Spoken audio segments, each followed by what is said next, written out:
Nesse vídeo a gente vai falar um pouco sobre tubulação para ar-condicionado. No mercado hoje existem 3 tipos de tubo: o tubo de cobre convencional, o tubo de alumínio e um produto novo que é um tubo de polímero, ou seja, um tipo de plástico. Para as fábricas nacionais, isso no mercado nacional nós estamos falando, elas admitem instalação com o tubo de cobre. No mercado europeu é autorizado a instalação com tubo de alumínio. Já o tubo de polímero ainda não foi autorizado por nenhuma fábrica de ar-condicionado. Qual a diferença? Bom, primeiro, o polímero ele é um plástico, então ele não resiste às grandes pressões e grandes temperaturas que o ar-condicionado suporta. Desta forma, ainda não temos a autorização para instalar com este tipo de material no seu ar-condicionado, apesar de já terem alguns instaladores fazendo o serviço com esse tipo de material. Bem claro, se você for acionar uma garantia e a fabricante ir até o seu equipamento, ele estiver instalado com o polímero, com o plástico, você perderá a garantia no seu equipamento. O alumínio, como eu citei, ele é autorizado na Europa. Então lá é muito difundido a instalação com o alumínio. Porém, é um alumínio diferente do alumínio do mercado nacional. Então não é o mesmo alumínio que nós temos aqui. O que acontece? O alumínio de lá é um material mais resistente.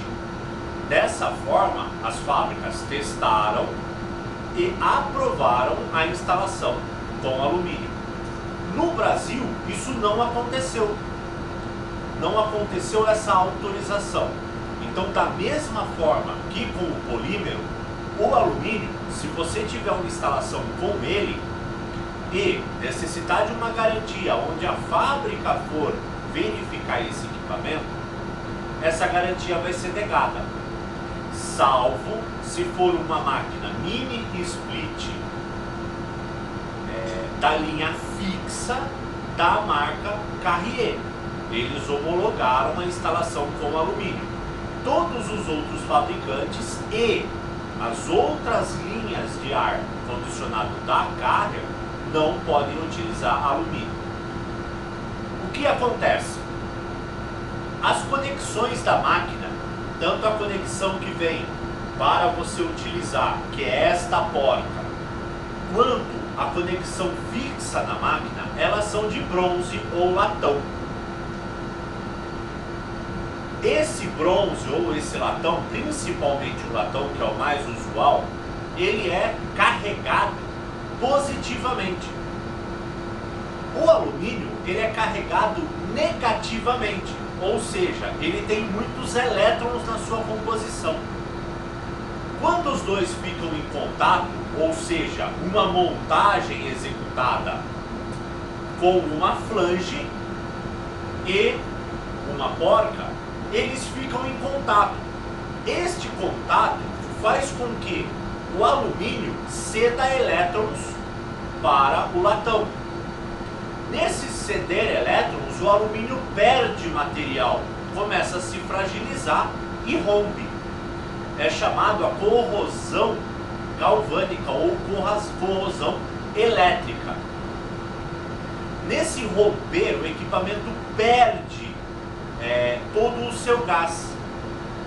A maioria das máquinas não tem uma proteção contra essa perca gasosa e vai superaquecer o compressor. Esse compressor vai eliminar grande quantidade do seu óleo também por evaporação e acaba ocorrendo ou o travamento mecânico ou a queima desse compressor, tá? Um componente que custa aí pelo menos 50% do valor do seu equipamento. Então a troca é muito cara, é muito custosa. Já o cobre tem a mesma polarização elétrica da nossa porca, das nossas conexões. Então não existe essa corrosão. Então ele tem uma durabilidade muito maior. Quanto maior, normalmente não existe perca de gás por corrosão do material. Outra coisa muito difundida aí por alguns mecânicos de refrigeração, que diz que periodicamente há a necessidade de fazer a reposição do gás. Isto não é verdade. O sistema de ar-condicionado residencial, comercial, ele é um sistema hermético, ele não perde gás. Então você não precisa fazer a substituição. Ele também não se degrada. Se o equipamento estiver funcionando da forma que a fabricante definiu, ele não se degrada. Então você vai ter o equipamento funcionando durante toda a sua vida útil, sem a necessidade de fazer uma troca ou uma reposição do ar-condicionado, do gás refrigerante. Como que isso se dá? As conexões são cônicas. Eu acredito que vocês consigam ver. Esse cônico, ele tem que ser executado de uma forma que, no aperto entre porca e conexão da máquina, ele vede bem e não permita a fuga de nenhum tipo de gás. Como que o instalador pode garantir essa vedação? Fazendo um teste com nitrogênio, pressurizando o sistema com nitrogênio acima da maior pressão de trabalho do equipamento e verificando se há vazamento das conexões. Essa verificação pode ser com espuma, com o detergente líquido mesmo, ou aguardando aí 1 hora com o sistema pressurizado, verificando se a pressão não cai. Correto? Esta é uma maneira. Outra coisa que nós vemos muito em tubulação é o instalador colocar os dois tubos dentro do mesmo isolante térmico. O isolante térmico é uma espuma que reveste esses tubos. As fabricantes também não autorizam isso. Cada tubo de baixa e o tubo de alta, deve estar dentro do seu isolante térmico, para que eles não tenham contato e não troquem calor entre si. Por quê? O tubo de alta, normalmente o tubo mais fino no seu equipamento, ele terá uma temperatura alta, podendo em alguns equipamentos chegar a 90 graus. O tubo de baixa vai estar em uma temperatura muito baixa também, normalmente aí por volta de 14, 15 graus. Essa baixa temperatura faz a refrigeração do compressor. A alta temperatura faz o balanceamento do sistema. Quando em contato, eles trocam calor entre eles, ocorre o desbalanceamento do sistema e ocorre a deficiência de refrigeração do compressor. Então o seu sistema pode vir a falhar por queima do compressor, porque ele superaqueceu por deficiência de refrigeração, tá?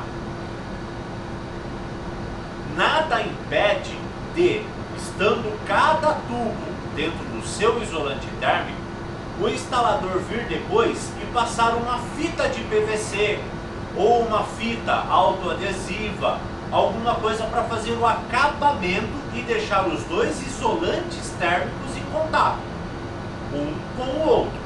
Mas deixar os tubos em contato dentro do mesmo isolante não pode ser feito. Existe mais um detalhe sobre instalação, sobre a tubulação, que alguns instaladores não respeitam. As fabricantes, elas exigem um comprimento mínimo de tubulação executada pelo instalador. Na maioria dos fabricantes, esse comprimento é de 2 metros. Para alguns fabricantes, esse comprimento é de 3 metros. Se atente a isso, isso vem marcado no manual do instalador que vem junto com o seu equipamento.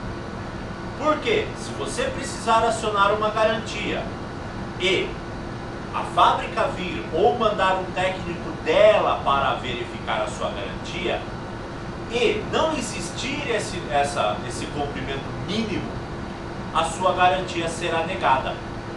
Então, dessa forma, verifique sempre o que o seu instalador está fazendo.